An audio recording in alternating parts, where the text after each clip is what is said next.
Capítulo 13. Yasmine y Miriam. Dalila, con más o menos 35 años, viviendo en París, donde gozaba de toda la libertad del mundo y con un marido que no le negaba capricho alguno, se aburría. Después de haber vivido menos de un año en la ciudad, creía que ya la conocía al dedillo. Había recorrido sola o conmigo, o sus amigos y amigas, la mayor parte de la capital parisina, muchos de sus barrios, monumentos y museos. La verdad es que no se perdía en ella. Salíamos mucho a comer fuera. Un buen número de camareros y maîtres de los mejores restaurantes nos saludaban. Bonjour, monsieur et dame. Bonjour, monsieur Abel. Bonsoir, monsieur B. Yo no sabía muy bien qué proponerle para superar su aburrimiento. Creo que en aquel tiempo me era más o menos fiel, aunque es muy posible que echara alguna canita al aire. Pero se aburría, y se aburría. Un día me dijo que tener un hijo podría superar su enorme hastío. A mí no me gustaba la idea, pero, como siempre, no me opuse a los deseos de mi mujer. Así que hicimos lo que dictan los cánones para que quedara embarazada y lo conseguimos. No fue tampoco feliz cuando consiguió su objetivo, ya que la preñez no fue fácil, sino muy complicada y, a veces, dolorosa.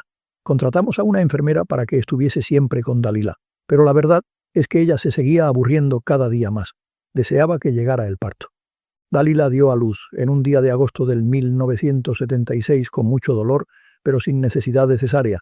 Los primeros días parecía ilusionada con la niña. Fue ella la que propuso el nombre de Yasmine, que a mí me pareció muy bien ya que me recordaba a Damasco, que huele casi siempre a jazmín. Inicialmente a ella no le alegró mucho que fuera una niña, ya que confiaba en que fuera un chico. Los primeros días jugaba con ella como si fuera una muñeca, pero cuando su madre le sugirió que la amamantara, se negó en redondo, y ello a pesar de que tenía amplios senos y suficiente leche. No quiso crear a la chiquilla, ya que pensaba que ello perjudicaría a su gusto, lo que es posible que fuera cierto. Buscamos en todo París a un ama de cría, pero no tuvimos suerte, así que la alimentamos de conformidad con las normas que fijó el pediatra. La niña estuvo muy bien atendida, creció bien y con el tiempo llegó a ser una chica sana, fuerte y muy bonita. Sin embargo, el cariño de Dalila por su hija, si alguna vez lo tuvo, fue decayendo hasta llegar a la indiferencia. Le molestaba haber dado a luz a una niña que, pensaba, con el tiempo estaría sometida a los sufrimientos y humillaciones que ella había padecido en su país. Ella sufrió enormemente cuando, siendo muy joven, su padre la obligó a casarse con un chico que era un petimetre. Resultó ser, además, un total imbécil al que Dalila tuvo que soportar cerca de 4 años hasta que consiguió el divorcio. Se rebeló contra su suerte. Tuvo la fortuna de que su padre la comprendiera y se diera cuenta de su error. Pero el dolor y la frustración permanecieron en su corazón. Yasmín tampoco contó al principio con mi cariño. Yo nunca había tenido la intención de tener descendencia, ya que la lastimosa relación con Alba y el nacimiento de su hijo, David, al que yo no conocía y posiblemente nunca conocería, me había traumatizado. Solo accedí a tener un hijo para animar a Dalila y luchar contra sus depresiones y fastidio. La niña no nos unió como esperábamos. Cuando mi hermana Miriam, después del divorcio de nuestros padres, se fue a Málaga con nuestra madre, terminó sus estudios primarios y secundarios en un colegio malagueño. Su conocimiento del francés y del árabe le ayudaron muchísimo en sus estudios, especialmente cuando decidió cursar en la universidad la carrera de Filosofía y Letras, que terminó brillantemente. Fue una excelente alumna que obtuvo muy buena formación. Pronto encontró trabajo de profesora de francés en el Instituto de Vélez Málaga, a unos 30 kilómetros de la capital. Allí se fue a vivir con nuestra madre, a la que cuidó y atendió con mucho esmero y cariño. Años después, cuando Miriam y yo nos hicimos cargo de la herencia del tío Magnus, decidimos comprar conjuntamente una vivienda en la costa malagueña. Optamos por un amplio piso en un inmueble moderno de Torre del Mar, un pueblo de pescadores, a muy pocos kilómetros de Vélez, Málaga. Tiene una vista extraordinaria sobre la bahía del pueblo. Juntos, mi hermana y yo, fuimos a Málaga a comprar muebles modernos para la casa. Además, les regalé a las dos un piano de pared, ya que el que tenía mi madre merecía la jubilación. Cuando ésta vio el nuevo, parecía que se iba a desmayar. Pronunció unas palabras de agradecimiento, sonrió y se echó a llorar. Era la primera vez que yo recordaba haber visto sonreír y llorar, a la vez, a nuestra madre. Me dio mucha lástima. Pensé que podría haberla querido si hubiera sido más cariñosa conmigo. Pocas semanas después del nacimiento de Yasmín, mi hermana Miriam me comentó que nuestra madre estaba débil, aunque los médicos no detectaban enfermedad alguna, sino más bien abandono depresivo. Posiblemente su permanente pesimismo y la mala suerte que había tenido en su vida le habían incrementado su constante melancolía, produciéndole depresiones que no conseguía superar. Pensamos que sería una buena idea que Dalila y yo fuéramos a verla a la costa malagueña, donde vivía, para que conociera a su nieta. Allí nos presentamos a principios de diciembre. Tuvimos la buena suerte de coger unos días de sol, sin casi ninguna nube. Nos reunimos con mi madre y Miriam en el precioso piso en el que vivían. Mi madre, que nunca fue una persona alegre y optimista, tenía muy mala cara y nos recibió sin ningún contento. Me besó sin demostrarme especial cariño y, por supuesto, sin acoger amablemente ni a su nieta ni a Dalila. Estaba sentada al calor de un brasero. Solo tuvo en sus brazos unos minutos a Yasmín. Antes, sin levantarse, abrazó a mi mujer. Esta, lógicamente, se sorprendió por el recibimiento, que no esperaba que fuera tan triste. Por el contrario, mi hermana exhibía sonrisas y expresaba cariños a los tres, lo que paliaba en parte el comportamiento de mi madre. Se notaba que ésta estaba enferma, si no del cuerpo, sí de la mente y del espíritu. Durante la cena, que duró poco tiempo, casi no nos habló.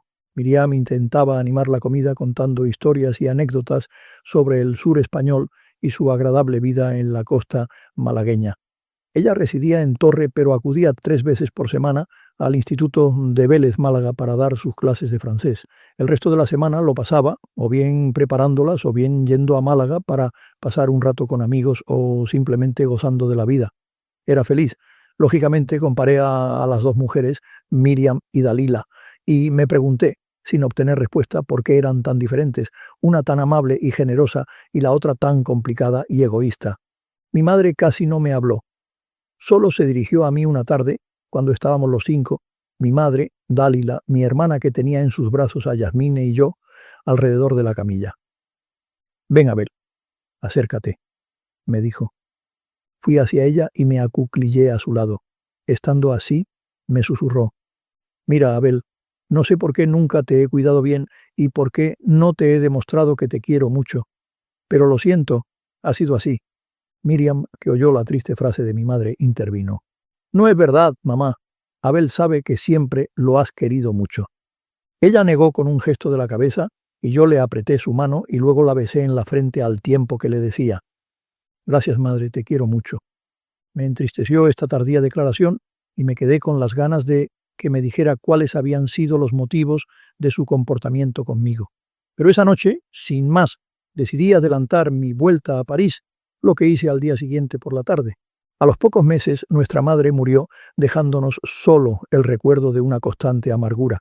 Viajé hasta Torre del Mar a los pocos días para estar con Miriam. Qué triste vida tuvo nuestra madre. Sufrió muchas contrariedades, pero no más que muchas mujeres de su época. Debería haber apreciado los aspectos positivos de su vida en uno de los lugares más bonitos de Europa.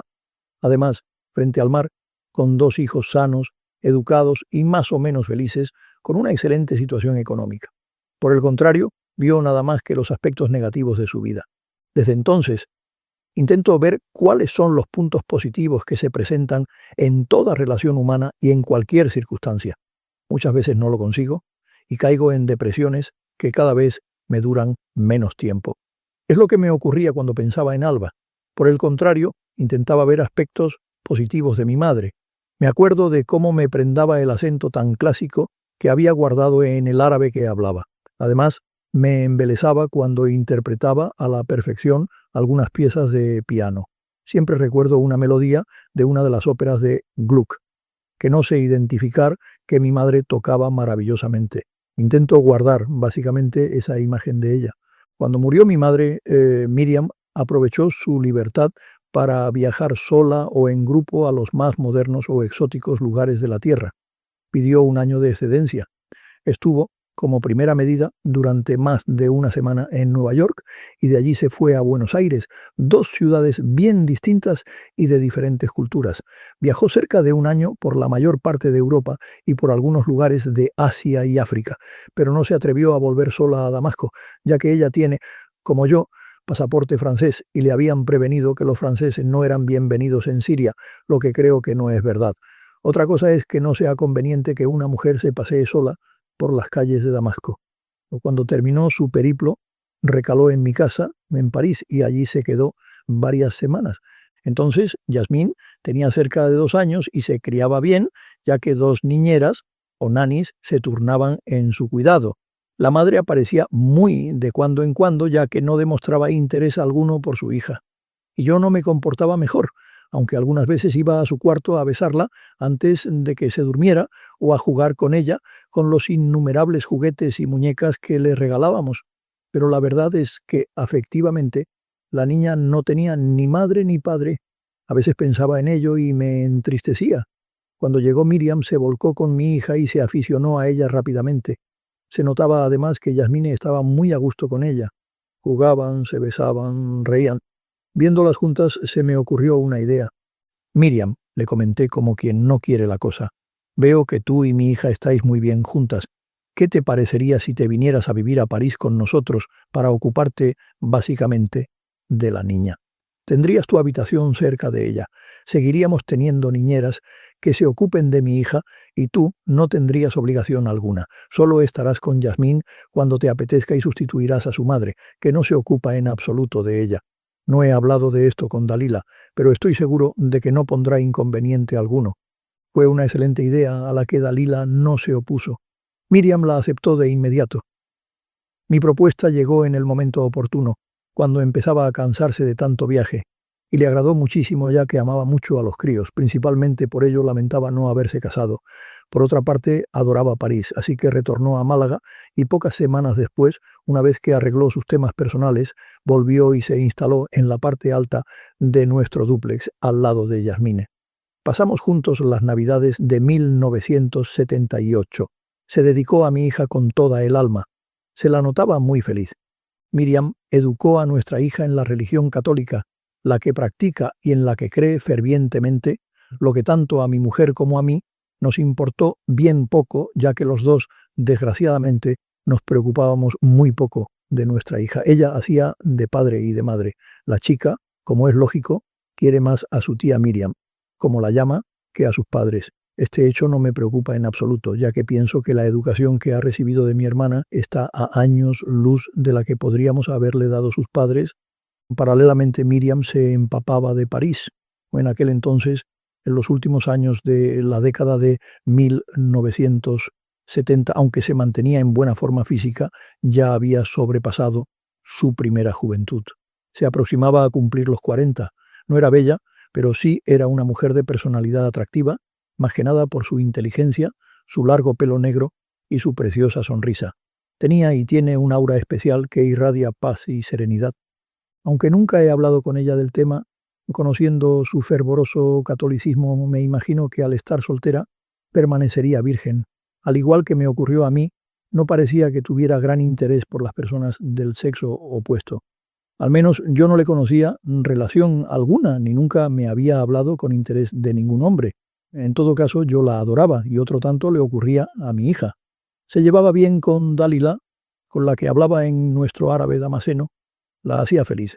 Además de impregnarse de la capital, se apuntó a un curso especial sobre la filosofía griega que, según ella decía, creo que con toda razón, es la madre de todo el pensamiento occidental. A veces me recordaba la cita de un filósofo inglés, cuyo nombre no recuerdo, que, según ella, afirmaba que toda la filosofía moderna no es más que notas a pie de página de las obras de Platón. Un día intentó, sin éxito, explicarme los principios estoicos que creía que habían influenciado tanto al cristianismo como a los principales filósofos de la historia como Spinoza o Kant. Estaba yo muy enfrascado en otras ideas y no quería que nada interfiriera en ellas. Así, no le hice caso. Hoy lo siento, ya que me gustaría saber más sobre los estoicos y en general de filosofía, aunque aprendí algo con ella en otras conversaciones. Cuando terminó el curso sobre la filosofía griega se inscribió en otro, que duraba 2 años, sobre la historia de la filosofía. En el curso al que asistía tenía como compañero, entre otros, a un profesor de filosofía de un instituto de las afueras de París, llamado Seodor. Según lo describía Miriam, era un hombre encantador y un excelente profesor. Con él hizo muy buenas migas. Él la introdujo en el mundo de los discípulos, o mejor dicho, de los admiradores del filósofo y también escritor Jean-Paul Sartre. Miriam intentaba explicarme que gracias a Theodor había entendido el existencialismo de Sartre, que según ella tenía muy poco que ver con el de Heidegger. Por cierto, me explicó que el primer existencialista fue mi viejo conocido Kierkegaard, cerca de cuya tumba conocí a mi inolvidable Alba. Yo no he llegado nunca a entender sus planteamientos filosóficos sobre la angustia, y de verdad que lo intenté, pero mi hermana era feliz tratando de explicármelos. Lo cierto es que Miriam se enamoró de Theodor, que era un hombre que tenía buena facha, muy hablador y que inspiraba confianza. Estuvimos los tres juntos varias veces y la verdad es que me dio buena impresión. El tal Theodor, nunca he sabido de qué forma y manera, fue embaucando a mi hermana con diferentes proyectos y planteamientos cuya realización exigía distintas inversiones dinerarias. Ninguna de ellas era, al parecer, elevada. Miriam confiaba en su enamorado, no sé si llamarlo amante, y le fue entregando diversas cantidades. Nuestro tío Magnus, como la mayoría de las personas de su edad, no tenía mucha confianza en la inteligencia femenina. Por ello, en el legado que dejó a mi hermana, dispuso que ella solo podría disponer al trimestre hasta una cantidad determinada. Así pude enterarme del embrollo tramposo en el que Theodor había metido a Miriam cuando ésta, una tarde, me pidió que le facilitara un adelanto sobre su límite trimestral. Cuando le expliqué la trampa en la que había caído, no se lo podía creer. No pudo recobrar un céntimo. Mi hermana lloró durante varios días sin posibilidad de consuelo. Yo intentaba, sin mucho éxito, animarla. Yasmine, que ya tenía 4 años, era la única que le sacaba una sonrisa. Miriam achacó su desgracia al hecho de haber abandonado a los filósofos griegos y haber caído en manos de los existencialistas. Nunca llegó a entender cómo la musa de esos pensadores modernos, Simone de Beauvoir, además papisa del feminismo, aceptaba las humillaciones que le infligía Sartre. Este, según Miriam, la tenía de amante de quita y pon y la sometía a indignantes caprichos lujuriosos. Lo que seguramente ignoraba mi hermana es que los dos amantes, Simone y Jean-Paul, todo lo hacían de común acuerdo. Miriam decidió volver a Málaga. Me propuso que Yasmín se fuera con ella, lo que tanto a Dalila como a mí nos pareció bien. Intentó recuperar su puesto de profesora de francés en el instituto malagueño en el que había trabajado. No lo consiguió, pero después de optar por la nacionalidad española, superó 2 años más tarde las oposiciones. Lo hizo por la honrilla, ya que no tenía necesidad de dinero. Obtuvo una plaza de profesora de francés e inglés en el mismo instituto de Vélez Málaga, cercano a donde vivían. Allí seguramente olvidó su aventura con Theodor. Ha hecho mucho deporte, tiene muchos amigos y amigas y sigue siendo creyente y practicante. Da la impresión de ser feliz, así como mi hija, su sobrina Yasmín. Un fin de semana decidimos, mi mujer y yo, ir a Torre del Mar para visitar a nuestra hija y a Miriam. Esta nos recibió con enorme alegría, pero Yasmín casi no nos reconoció, lo que molestó enormemente a Dalila. Me dijo que debíamos recobrarla y llevarla con nosotros a París. Me opuse totalmente. Esto enervó a Dalila, que, en aquel tiempo, quizá por su aburrimiento enfermizo, había empezado a beber y a fumar droga blanda tipo hashish. Una tarde montó una escena enfrentándose a Miriam delante de la niña. Fue un espectáculo bochornoso. Decidí volvernos a París lo más pronto posible. No sé por qué armas tanto follón, me dijo en el avión, por una niña que vete a saber si es tuya. Inmediatamente se dio cuenta de su metedura de pata y me pidió perdón durante todo el viaje. Pero el mal ya estaba hecho. Cuando llegó a París llamó por teléfono a Miriam para que la perdonara por su mal genio. Se reconciliaron.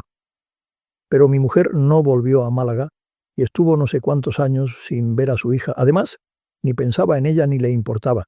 Pero a mí su frase se me quedó grabada en la cabeza. Mientras transcurría todo esto, yo, paralelamente, había llegado a la decisión de que debía ocuparme muy en serio de mi proyecto sobre Europa y el Oriente Próximo. Había reunido y leído, en gran parte, una amplia y excelente colección de libros en árabe y en francés dedicados a la historia de esos países. Luego añadí otros publicados en español e inglés. Además, en distintas ocasiones me reuní en París, en la Sorbona y en otras universidades y centros académicos europeos y norteamericanos con varios de los más grandes expertos en la materia, tanto franceses como de otras nacionalidades.